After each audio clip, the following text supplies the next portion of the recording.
अगर मैं जज साहब के कमरे में, उनके चैम्बर में या उनके घर में घुस करके मैं उनको गालियां दूंगा, उनको अपमानित करूंगा, तो क्या मेरे ऊपर कोई एफआईआर नहीं होगी? तुम्हारा सम्मान तुम्हारा सम्मान, तुम्हारा अपमान तुम्हारा अपमान, तुम्हारी इज्जत, हमारा तो कोई सम्मान ही नहीं। हमें कोई घर में घुस के बेइज्जत करे, गालियां दे, हमें कोई घर में घुस के जाति सूचक शब्दों से अपमानित करे, जज साहब हमारे सम्मान के क्या ठेकेदार हैं? टंके की चोट पर कह देता हूं, जो SC ST के सदस्य को अपमानित करेगा उसका फैसला हम खुद करेंगे। क्या सजा देनी है और क्या नहीं देनी है उसका निर्णय हम करेंगे। हेमंत गुप्ता जैसे जज नहीं करेंगे, जो अपने दिमाग में जातिवादी मानसिकता जो लोग रखते हैं। यह कानून बन जाएगी जो जजमेंट है, इसलिए कुछ करना पड़ेगा, आगे आना पड़ेगा, नहीं तो फैसला हम करेंगे और ऑन द स्पॉट करेंगे। कोई एक केस की सुनवाई के दौरान जो सुप्रीम कोर्ट है उसकी ये टिप्पणी है कि बंद कमरे में या किसी भी एकांत जगह पे यदि SC ST के व्यक्ति को कोई आपत्तिजनक शब्द कहे जाते हैं तो ये SC ST एक्ट के दायरे में नहीं आता। देखिए, ये आपने बिल्कुल ठीक कहा है और मैं यही सवाल एक आपसे पूछा कि ये फरमान है या आदेश है।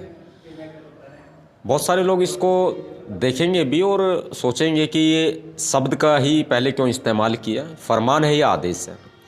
सुप्रीम कोर्ट हमारे लिए एक सर्वोच्च संस्था है देश के लोकतंत्र में, और हम सुप्रीम कोर्ट का सम्मान करते हैं। जब देश की सत्ता प्रधानमंत्री या राष्ट्रपति निरंकुश हो जाए ना, ऐसे में संविधान की रक्षा की जिम्मेदारी, जैसा कि भारतीय संविधान में प्रावधान है, कि सुप्रीम कोर्ट की बनती है। और आज न्यायपालिका ही चाटुकारिता करने पे आ जाए, आज न्यायपालिका ही दलितों का दमन करने पे आ जाए, SC ST का दमन करने पे आ जाए, तो ये आदेश नहीं रहता, ये फरमान बन जाता है। फरमान, एक तुगलकी फरमान, एक ऐसा फरमान जो पहले SC ST एक्ट को समाप्त करके, उसमें फेरबदल करके, उसको निष्प्रभावी करके किया गया था। ये सिर्फ और सिर्फ फरमान बन जाता है।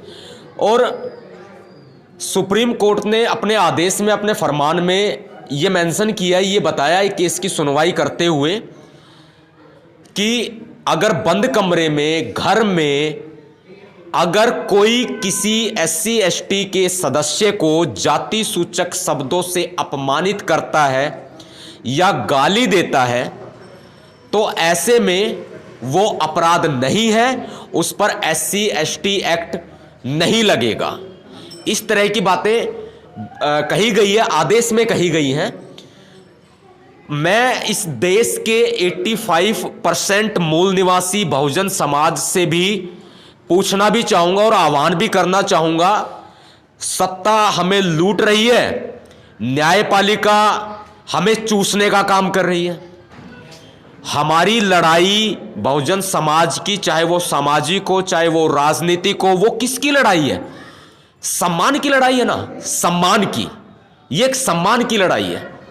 और घर के अंदर कोई हमें बेइज्जत करे, गाली दे जाए और जाति सूचक शब्दों से अपमानित कर जाए, तो क्या वो अपराध नहीं है? ये सम्मान की लड़ाई है। और इसी सम्मान को हमेशा हमेशा के लिए समाप्त कर दिया जाए। हमारे घर में घुसकर कोई हमें मारेगा, गालियां देगा, हम तो FIR भी नहीं करा सकते। सुप्रीम कोर्ट के जज साहब, चीफ जस्टिस ने जिनको जिम्मेदारी दे रखी है, बेंच दे रखी है, हेमंत गुप्ता जी मेरे ख्याल जज रहने के काबिल नहीं है। जजशिप संभालना उनके बस की बात नहीं है। पहले भी एक ऐसा ही आदेश हेमंत गुप्ता जी ने सुनाया था, तुगलकी फरमान सुनाया था। ये सम्मान की लड़ाई है। हमें अपमानित किया जाता रहा, सदियों से अपमानित किया जाता रहा, आज भी हमें आज़ादी के बाद अपमानित किया जाता रहा है। 89 में SC ST एक्ट बना के दे दिया हमें कि इससे तो हमारी रक्षा हो जाएगी, हमें सम्मान की नज़रों से देखा जाएगा। लेकिन आज सुप्रीम कोर्ट ने अपना चाबुक चला दिया, हेमंत गुप्ता जी ने अपना चाबुक चला दिया। वही बात हो जाए, मैं खुद पर्सनली, व्यक्तिगत तौर पर मैं कहता हूं इस बात को, सपोज करिए जज साहब काफ़ी सम्मानित पद होता है। अगर मैं जज साहब के कमरे में, उनके चैम्बर में या उनके घर में घुस करके मैं उनको गालियां दूंगा, उनको अपमानित करूंगा, तो क्या मेरे ऊपर कोई एफआईआर नहीं होगी? अगर मेरे ऊपर नहीं होगी तो बताइए, हम इस आदेश को मानने को तैयार हैं, हम मान लेंगे इस तुगलकी फरमान को। मैं दोबारा रिपीट कर रहा हूं, उन्हीं हेमंत गुप्ता जज साहब के कमरे में, चैम्बर में, घर में घुस करके मैं उनको गालियां दूंगा, बेहनता गालियां दूंगा, ऐसी ऐसी गालियां दूंगा कि जो इनकी जाति आधारित भी गालियां होंगी। तो क्या मेरे ऊपर एफआईआर दर्ज नहीं कराएंगे? मैं इस बात को मानने को तैयार हूं। और दूसरी बड़ी बात है, घर में घुस के बहन बेटी का कोई रेप कर दे, वो मेरी भी हो सकती है, वो आपकी भी हो सकती है, वो जज साहब की भी हो सकती है। बहन बेटी का रेप करे तो क्या हम एफआईआर दर्ज नहीं कराएंगे? क्या कोई दूसरा व्यक्ति वो एफआईआर दर्ज नहीं कराएगा जिसके साथ ये बात हुई है? जज साहब की बहन बेटी का एक साथ में मैं ना कहूं कि कुछ ऐसी वारदात हो जाए, सपोज करिए उदाहरण के तौर पर, नारी का मैं बहुत सम्मान करता हूं, तो क्या जज साहब एफआईआर दर्ज नहीं कराएंगे? क्या कराएंगे ना। घर में घुस के कोई चोरी कर ले, डकैती मार ले, तो क्या एफआईआर दर्ज नहीं होगी? घर में घुस के कोई हमला कर दे, मारपीट कर दे, तो क्या एफआईआर दर्ज नहीं होगी? तुम्हारी तो एफआईआर तुम्हारी एफआईआर, तुम्हारा सम्मान तुम्हारा सम्मान, तुम्हारा अपमान तुम्हारा अपमान, तुम्हारी इज्जत तुम्हारी इज्जत, हमारा तो कोई सम्मान ही नहीं। हमें कोई घर में घुस के बेइज्जत करे, गालियां दे, हमें कोई घर में घुस के जाति सूचक शब्दों से अपमानित करे, जज साहब हमारे सम्मान के क्या ठेकेदार हैं? हेमंत गुप्ता जी जज साहब क्या हमारे सम्मान के साथ ये खिलवाड़ कर सकते हैं? क्या हमें एक बाउंडेशन में बांध सकते हैं? क्या जज साहब एक लकीर खींच सकते हैं कि लक्ष्मण रेखा खींच दी, इससे आगे नहीं बढ़ोगे? हमारे सम्मान का फैसला जज साहब करेंगे क्या? यह पूछता हूं मैं देश से सवाल और बहुजन समाज से सवाल। क्या जज साहब हेमंत गुप्ता जी हमारे सम्मान का फैसला करेंगे?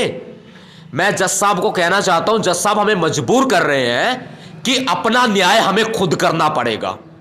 और मैं पूरे देश भर को यह बात कह देता हूं, डंके की चोट पर कह देता हूं, जो SC ST के सदस्य को अपमानित करेगा उसका फैसला हम खुद करेंगे। क्या सजा देनी है और क्या नहीं देनी है उसका निर्णय हम करेंगे।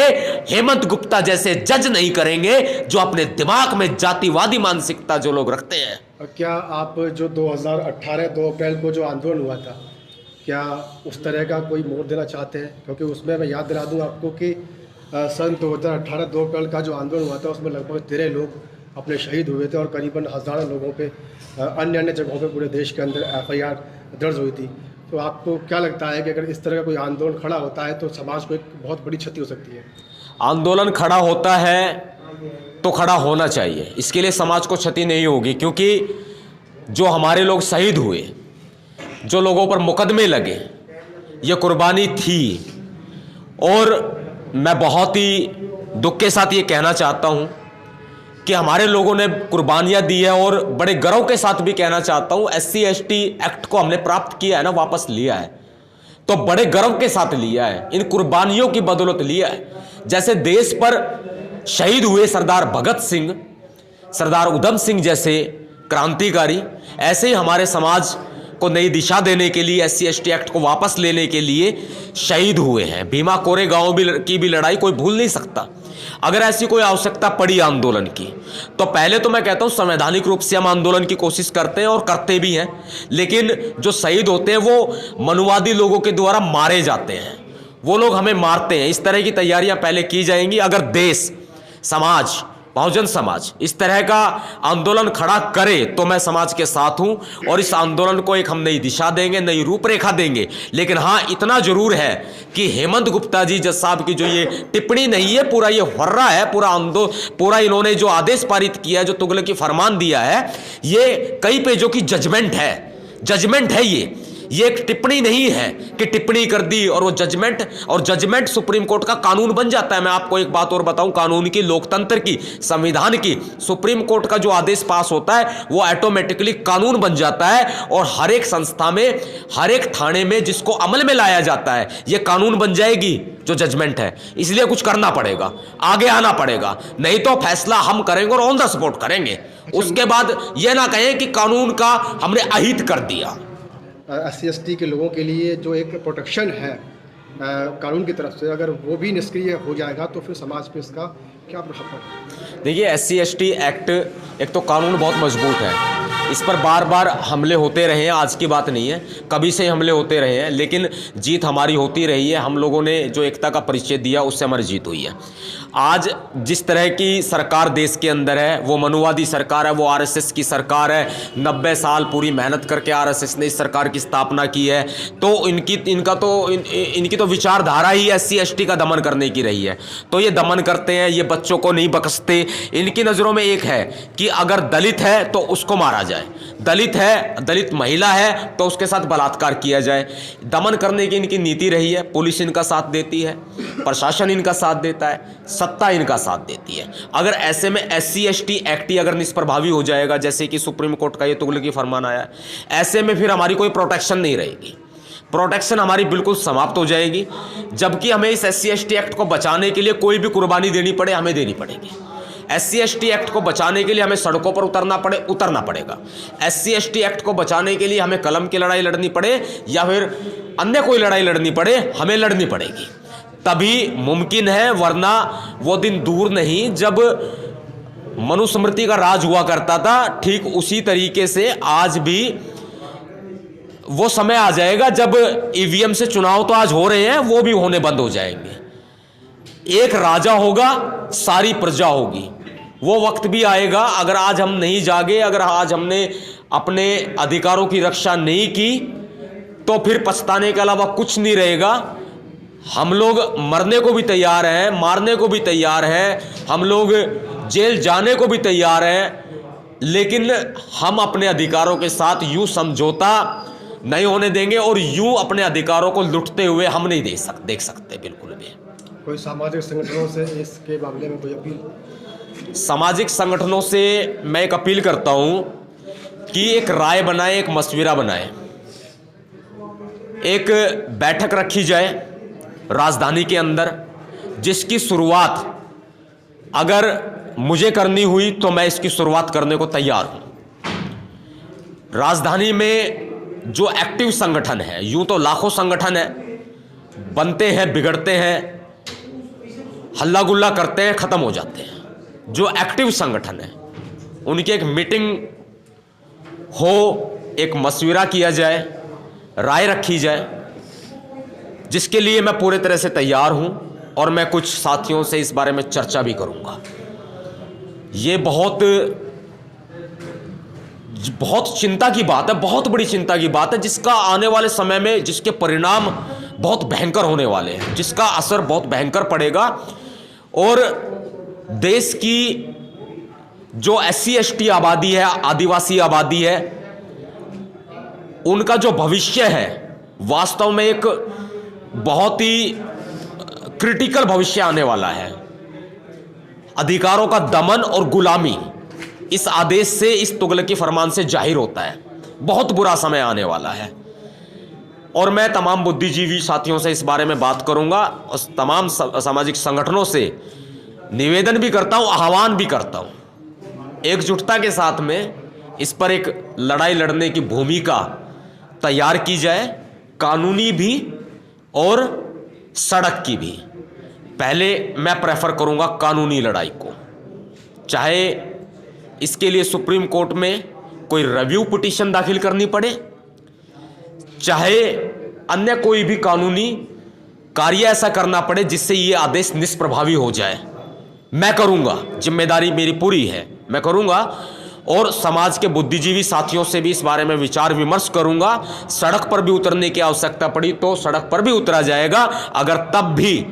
अगर हमारी बात को नहीं सुना जाता है तो उसके बाद में, जैसे मैंने आपको पहले बताया, फिर हम लोग अपनी अदालत लगाना शुरू करेंगे, जिसमें समाज के जो अत्याचार के मुद्दे हैं, अगर अदालत से न्याय नहीं मिलता, जो संवैधानिक अदालत है, न्याय नहीं मिलता है, तो फिर न्याय फिर हम खुद करेंगे, ताकि समाज में इस तरह का संदेश जाए और अत्याचारों में कहीं ना कहीं तो कमी आए।